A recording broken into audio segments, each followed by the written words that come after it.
Hey guys, All in Crypto here, and welcome back, ladies and gentlemen, for another YouTube video. Hopefully you've all had a smashing weekend. I know I certainly have. Today we're going to be delivering your daily cryptocurrency market update, and we've got some interesting things that we're going to be getting into. I'm going to be looking at the 2019 kind of scenario for Bitcoin and where it currently is, and actually show you that there's a number of things that support this, not only technically, but also sort of fundamentally. You know, in 2019, one thing that really spurred this rally on was the fact that the Fed were lowering interest rates. We're going to look at the 2-year US yields to show this, to cover the fundamental side of things, and pair that up with the technical and kind of give you an overview. Now, it's very important that we kind of focus on what's driving everything, which is interest rates. We know what's driving interest rates up until recently, which was inflation. We're going to look at inflation, and maybe I'll cover it closer to the next CPI print. But actually, we've seen some huge moves for the likes of oil. I'll just show you this. Don't want to be too boring, you know, to the downside. Also, things like natural gas for March potentially, which will kind of soothe the headwinds that we've got coming from inflation driving the Fed. Now, the Fed are done, in my opinion, right? We actually did say that there was 25 basis points. We stuck to our gun on this rate hike, even when the majority was saying 50, and this was before Silicon Valley Bank, and we knew that just looking at the 2-year yields. But now the Fed is very much driven by the sort of hashtag banking crisis, which is a real crisis. And I'm going to be... And let me know if you guys would find these interesting videos. Doing some videos where it's just me and the camera. Maybe I'll go out somewhere so there's a bit of scenery behind me, or just sit in my garden and talk to you about some interesting things going on and how actually I think crypto is going to shape the world and show some really interesting sort of facts on where we're seeing this and why we're likely to see this. But that's for another video. Let's start things off. We're going to look at a letter, or we're going to look at a crypto account. And we're going to look at a couple of tweets here before we really get into things, just showing the situation. You know, the Federal Reserve are now adding to their balance sheet, having taken off it for last year. Market sold off, of course, in accordance with this. The kind of speculation for me is, well, the same criteria, rates coming down, balance sheet going up, which propelled the market to the upside, is going to do the same thing. Again, you know, I do think it's QE what's taking place right now. I'm seeing lots of people say that it's not, but when the Fed are borrowing money to give to people, that's QE in my opinion. Okay, and the argument I think against it is, well, it's not going to certain, it's not the same as the sort of QE we've seen previously, but the Fed are adding to their balance sheet. They're taking on more debt, so they're devaluing the debt that's underneath it. And this essentially is, you know, we looked at the money supply yesterday. We looked at a few things. I'm kind of getting off topic, and I really want to get into this sort of 2019 scenario that I think is going to set up again. But this was a really good summary of what's kind of taking place right now. We'll read 2 letters, and then we'll kind of get into it, and then we'll finish things off. We're looking at the week ahead. Very lackluster in terms of economic data. Main one probably is the Eurozone CPI, which, you know, is interesting. And we've kind of all taken our eye off the dollar at the moment, but that's because we've got a kind of projection for it. So the Fed just reported the US bank borrowed $475 billion last week as the banking crisis continued. So this was for the week just gone, guys. Meanwhile, over $50 billion has been withdrawn from small banks in the 2 weeks since Silicon Valley Bank collapsed. We did some research, and numbers are alarming as short thread. So this is very interesting and sums up what's going on with these banks. The US banks borrowed $475 billion last week, but look at the breakdown. Large banks, $250 billion. Small banks, $250 billion. Foreign-related banks, $25 billion. Small banks borrowed the same amount as large banks. Relative to the size, small banks borrowed twice as large banks. Furthermore, according to JP Morgan's, $1 trillion has been withdrawn from the most vulnerable banks over the past 2 years when the Fed started raising rates. However, $50 billion of this has been withdrawn since the collapse of Silicon Valley Bank, 10th of March. This is by far a record, and this is JP Morgan sort of summing this up. New Fed data shows banks lost $100 billion in deposits just last week. Here's the breakdown. Large banks, $67 billion. Small banks, $120 billion. So it's showing small banks are really in trouble here. And foreign-related banks, $55 billion. The worst part is SVB is a large bank in their model, and large banks still added $67 billion. So where are all the withdrawals going? JP Morgan research showed half of this money is going to government money market funds and the other half to large, safer banks. Small banks continue to feel the pain while large banks are ironically winning the banking crisis. It's designed that way. According to the Wall Street Journal, nearly 200 banks are still facing the same issue as Silicon Valley Bank. The crisis has spread to Europe with the collapse of Credit Suisse and Deutsche Bank credit default swaps hitting a 4-year high. We've covered all this on the channel. Meanwhile, there is still not a solution. Last week, the Treasury Secretary Yellen said the US was considering backing all depositors. One day later, she said the US is no longer considering this. Bank stocks fell with regional banks, ETFs, KRE making a new low. This is interesting. Follow for real-time development. So go and give this guy a follow, guys. This was a very well put together article that actually sums up what's going on right now, right? And the kind of hashtag banking crisis, that there's more banks to come. And this talks about the borrowing, which I think is QE, very much so. I think if the Fed up their balance sheet, that money's going somewhere, right? It's going into the economy, it's going into derivative products, so on and so forth, and it will find its way in. It's going into the economy. That's QE. You're inflating the bubble, basically.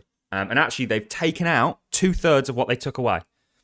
And this is just very, and it's kind of like, and this is when we're going to round this up to 2019.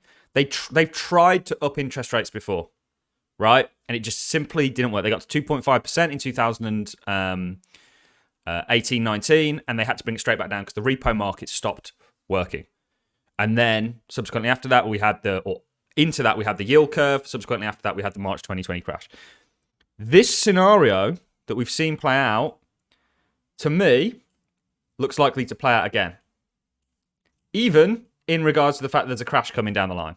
The interesting thing is, I don't actually think you put in a new low. We've got so many people. Be humble towards the markets. Don't sort of anchor down on one belief. I've made that mistake many, many times and had egg on my face as a result of it. We always stay nimble in the markets. You know, we were bears from here down here. Still pretty bullish up here, actually. My mistake. And then, of course, recouped whatever we lost. Got in here. And now we're looking to ride this to the upside. So even though I have a bias in this, but I do think there's a lot of similarities that are taking place. Not just from a technically do these look very, very similar. We also technically, to get rid of the fibs and just ignore this, do have structure that takes us up to that 35k range. Whether it be the CME gap, whether it be the head and shoulders pattern, whether it be this kind of Elliott wave theory structure that I see it taking us to at least there. And then we'll look at going above and beyond. When this, you're seeing lots of talk on Twitter about late longs from people that have literally shorted from 15k, right? It's going to be late or early shorts that are going to probably get wrecked in this. You're going to have pullbacks. Right now, we're resting on a key fib level. This is explainable. You're also running into this resistance right here. Of course, you're going to have a pause and a kind of direction that has to be taken. You did a very similar thing back here. This looks very, very likely to play out again. And the fact that you've got fundamentally what's going on with the Fed supporting this. Let's put Bitcoin up here. This decrease in rates is where Bitcoin found its bottom. So it's sold off in accordance with rates going up. This is the 2S government bonds. By the way, this leads the Fed funds rate, so there is a slight delay here. But when this started to go down, this fueled Bitcoin to go up 216%. The same thing is happening today as 2018-19, which is why we're showing you that actually technically it looks very interesting as well. You know, I don't think it's too, even if you do half of that, right? I don't think it's too out of the realms of possibility to see us going back to sort of 35k. And I think this is what fuels it. And I still think we've got to be very mindful. So I'm not, there's still the yield curve to play out. There's still a shitstorm that needs to be, that the show must go on with that. Ultimately, what I'm saying is that I think Bitcoin actually has a very good chance of getting to some higher prices, and we're going to take the bet on that. And actually, I don't even think even if the crash does come up, it may not even come in the form of a new low, depending on where we are, where this happens. You know, and I do think a crash coming. I think the yield curve has 100% hit rate. However, there's always a what if. So I think 2019 and looking at this is very interesting. Certainly with the fundamentals being the same. The Fed, unfortunately, I think what's going to happen to sort of scenario forecast the backdrop of what happens is things get quietened down for a bit, right? okay, yeah, we're going to support the banks. We're going to contain the problem in the form of basically printing money and putting it into these banks and backing all creditors and so on and so forth, which is inflating the money supply. Crypto and everything gets a bid from this, and then something goes kaput and they sort of pull the reins back in again and do a sort of March 2020 style situation. But that could be 3 months down the line, that could be 6 months down the line, that could be 10 months down the line, that could be 2 years down the line, it could be 24 months down the line.